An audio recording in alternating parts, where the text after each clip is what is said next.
এই সংসদীয় সংস্কার হইলে পরে আর কিছু লাগবে না। আর সংসদীয় সংস্কার নিশ্চিত করতে হইলে পিয়ার পদ্ধতি অন্যতম। ফ্যাসিজম বজায় রেখেও যদি আপনি দেশ ঠিক করতে চান, পিয়ার পদ্ধতি অন্যতম মাধ্যম। কেউ কেউ বলে সংবিধানে নাই, নো, এটা রাজনৈতিক ডিমান্ড। তো আজকে যারা নির্বাচনের প্রক্রিয়া যাচ্ছেন, ইনশাআল্লাহ তাআলা তাদের সবার জন্য সর্বোচ্চ শাস্তি হতেও পারে যদি কখনো গণেশ উল্টায় যায়, যদি কখনো আওয়ামী লীগ আসে। এবং আপনারা আওয়ামী লীগকে দেখছেন তো আওয়ামী লীগ কি করে। আজকে আওয়ামী লীগের জন্য সবাই বলতেছে, দায়িত্বশীল সাংবাদিক বহু আছে, তারাও বলে আন্তর্জাতিক মানের বিচার হইতে হবে। তারা কিন্তু জামাতের বিচার যখন হয়েছিল নীরব ছিল, আন্তর্জাতিক মানের বিচারের কথা বলে নাই। আন্তর্জাতিক মানের বিচার বলতে কিছু নাই, শতভাগ শুদ্ধ বিচার পৃথিবীর কোথাও হয় না। কারণ যিনি বিচার করেন তিনি মঙ্গল গ্রহ থেকে আসেন না, তিনি যেই সয়েলের মানুষ, তার ভিতরে যতটা পারফেকশন করা যায়। আন্তর্জাতিক মানের বিচার চাওয়ার মানে হচ্ছে আমরা এই বিচারটা চাই না। Very simple. আপনারা সবাই জানেন যে কিভাবে যুদ্ধ অপরাধীদের শাস্তি দিছিল, মৃত্যুদণ্ড দিছিল। শাহবাগ মোড়ে চিৎকার করার পরে আইনটাকে সংশোধন করে, ওই দিন সংশোধন করে পিছে এফেক্ট দিছে। সেই নজিরও বাংলাদেশে আছে। তো সেই ফ্যাসিজমের সমস্ত সিস্টেম ওই বইটা রয়ে গেছে। আর এই যে নির্বাচনটা দিতেছেন নির্বাচন কমিশন, সে বেআইনি ভাবে দিচ্ছেন। তাকে নির্বাচন দিতে হবে অন্তর্বর্তীকালীন সরকারের অধীনে, অন্তর্বর্তী সংবিধান মোতাবেক নির্বাচন দিচ্ছেন উনি। কারণ ইউনূস সাহেব অন্তর্বর্তীকালীন সরকার। কেউ কেউ প্রশ্ন করেন তাহলে এই সংবিধানটা কোথায়? এই সংবিধানটা অলিখিত। ইউনূস সাহেব যা করতেছেন এইটাই সংবিধান। এবং যারা 5ই আগস্ট একটা জুলাই ঘোষণাপত্র করছেন, তাদেরকে আমি বলবো আপনারা সেটা সংশোধন করেন, পরিশুদ্ধ করেন। সেই সংশোধন ইউনূস সাহেবের মেয়াদ দিয়ে দেন যে 8ই আগস্ট 2024 থেকে 30 জুন 2026 পর্যন্ত তার মেয়াদ। এর ভিতরে উনি নতুন নির্বাচন কমিশন গঠন করবেন এবং নির্বাচন দিয়ে যাবেন, তাইলে বৈধতা পাবেন। আপনি লেখা রাখতে পারেন, কেউ বৈধতা পাবেন না। আপনার সংসদ পর্যন্ত যাওয়ার প্রক্রিয়া কি? আর এই সংস্কার নিয়ে যে কথা বলা হচ্ছে, বুলশিট, কিছুই হবে না। কেন হবে না? এটা অনুমোদন হবে কবে? আগামী সংসদ হওয়ার পর 2 বছরের মধ্যে। কন্যার সাথে দেখা নাই, বিয়া শুক্রবার।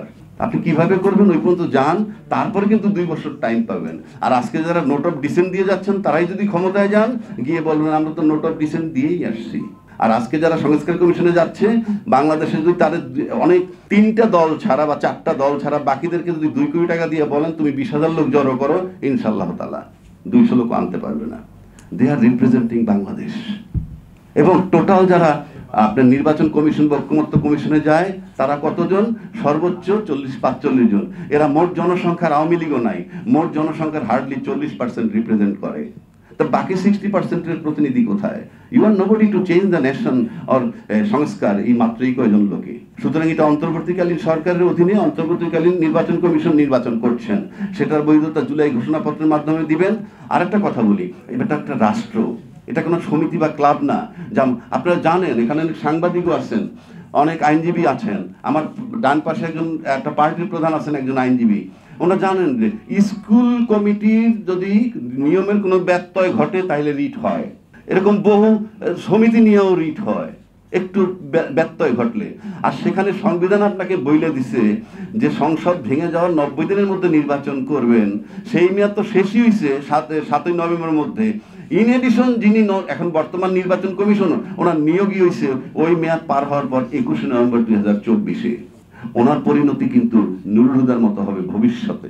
দেশটা কোনো সমিতি বা ক্লাব নয়, এটা একটা রাষ্ট্র, এটা তামাশা নয়।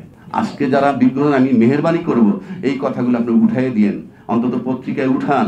এটা রাষ্ট্র, এটা কোনো সমিতি বা ক্লাব নয়। সুতরাং এই যে ফ্যাসিজমের সবকিছু বহাল রেখে আপনি আবার নির্বাচন করবেন, নির্বাচন করলে সেই একই জিনিস হবে। বাংলাদেশে দীর্ঘদিন যাবত দ্বিদলীয় ব্যবস্থা ছিল।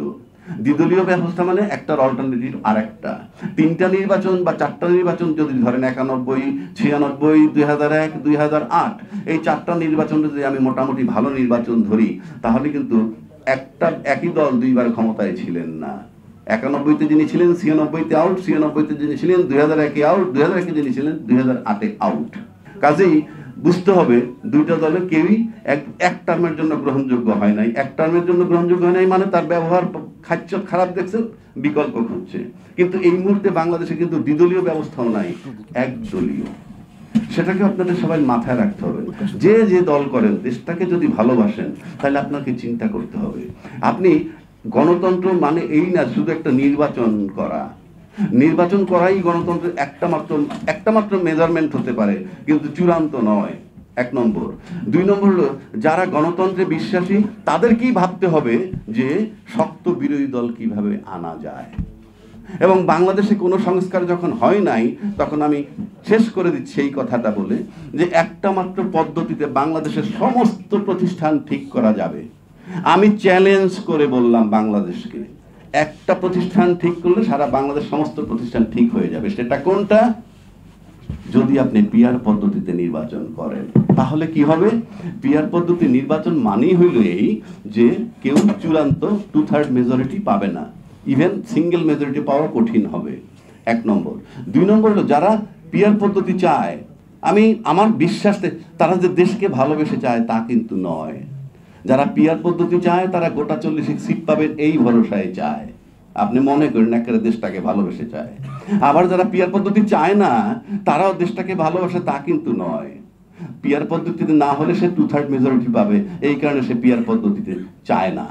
কাজেই যারাই দুই জিনিস উপস্থাপন কেউ দেশকে ভালোবাসে না।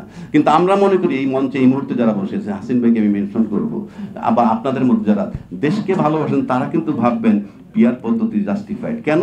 তাহলে সরকার দুর্বল হয়। কেউ কেউ আবার চিৎকার করে বলেন সরকার দুর্বল হলে দেশ ক্ষতি হবে। না, একটু আগে আমার ভাই বলছেন জাপানে 5 বার প্রধানমন্ত্রী বদল হয়, তো কি আসে যায়?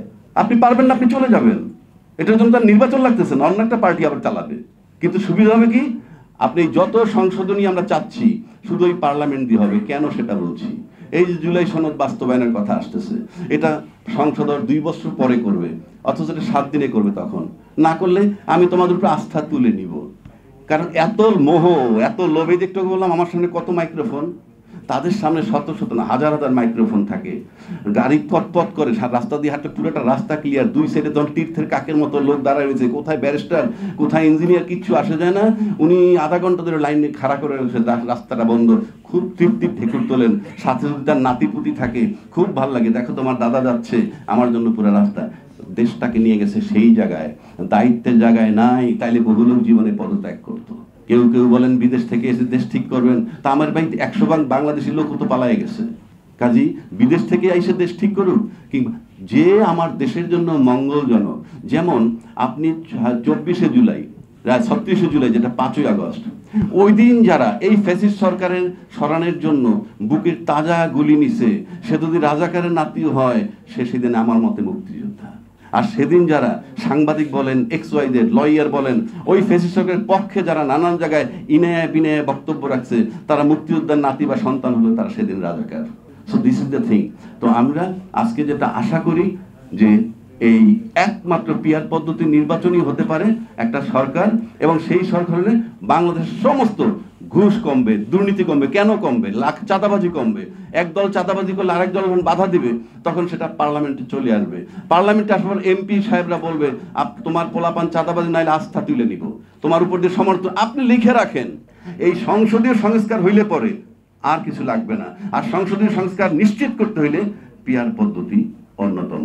কাজে এই ফেসিজম বজায় রেখেও যদি আপনি দেশ ঠিক করতে চান, পিআর পদ্ধতি অন্যতম মাধ্যম। কেউ কেউ বলে সংবিধানে নাই। নো, এটা রাজনৈতিক ডিমান্ড, জনগণের ডিমান্ড। আপনি কেন সংবিধানের দোহাই দেন? সংবিধানের দোহাই দিয়ে আপনি স্বৈরাচার হবেন? Get lost. আপনি দেশের জনগণকে ভাববেন, আর প্রত্যেকটা রাজনীতিবিদ আয়নার সামনে দাঁড়ায় দেখবেন জনগণকে ভাবেন না নিজের একার কথা ভাবেন। রাজনীতিটা ছেড়ে দেন, আর যদি জনগণের কথা ভাবেন আমাদের মতো সিনে টান করে কথা বলেন। বাংলাদেশে সবসময় ফ্রিডম অফ স্পিচ ছিল, বলো না, বাক স্বাধীনতা নাই। সারা জীবন 53 বছর ধরে বাংলাদেশে বাক স্বাধীনতা আছে, ফ্রিডম অফ স্পিচ আছে, বাট ফ্রিডম আফটার স্পিচ আছে কিনা, দ্যাট ইজ ইম্পর্টেন্ট। আজকে কিন্তু আমরা ফ্রিডম আফটার স্পিচ এই যা বলে যাচ্ছি তারপরে শেষ। Freedom after speech is much more important than freedom of speech.